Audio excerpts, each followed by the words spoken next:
Le harcèlement en entreprise est un sujet grave. Et pourtant, il reste encore trop souvent invisible. Il ne se manifeste pas toujours par des cris ou des insultes.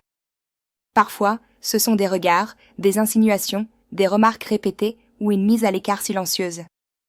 D'autres fois, c'est une pression constante, une surcharge de travail injustifiée ou des propos à caractère sexiste, raciste ou dénigrant.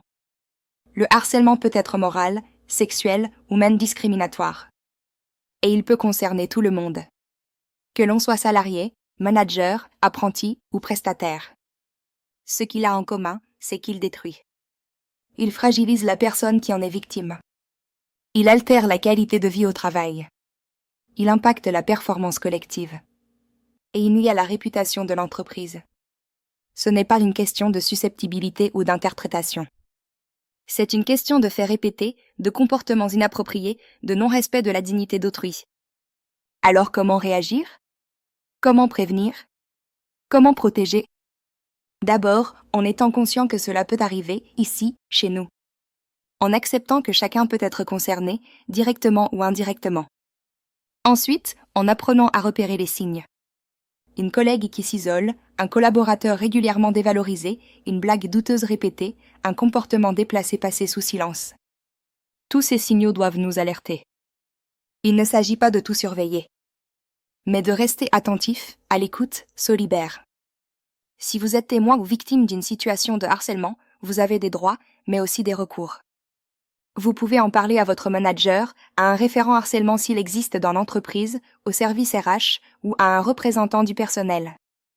Vous avez également la possibilité de contacter un médecin du travail, un inspecteur du travail ou de déposer un signalement confidentiel si l'entreprise dispose d'un dispositif dédié.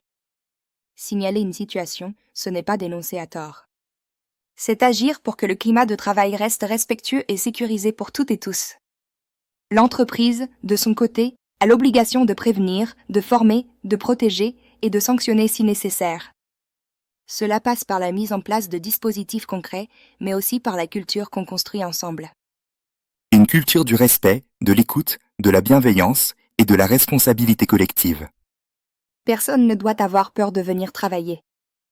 Personne ne doit se sentir isolé, humilié ou rabaissé. Notre responsabilité, à chacun, c'est d'agir à notre niveau. En posant les bonnes questions. En réagissant face à l'inacceptable. Et en soutenant celles et ceux qui en ont besoin. Nous sommes toutes et tous acteurs du climat de travail. Et nous avons le pouvoir de faire en sorte qu'il soit sain, éthique et humain. Dans cette entreprise, le harcèlement n'a pas sa place. Et ensemble, nous disons tolérance zéro. Construisons, jour après jour, un environnement professionnel dans lequel chacun peut s'exprimer, évoluer et s'épanouir sereinement. Parce que le respect, ce n'est pas une option. C'est notre base commune. C'est ce qui fait notre force.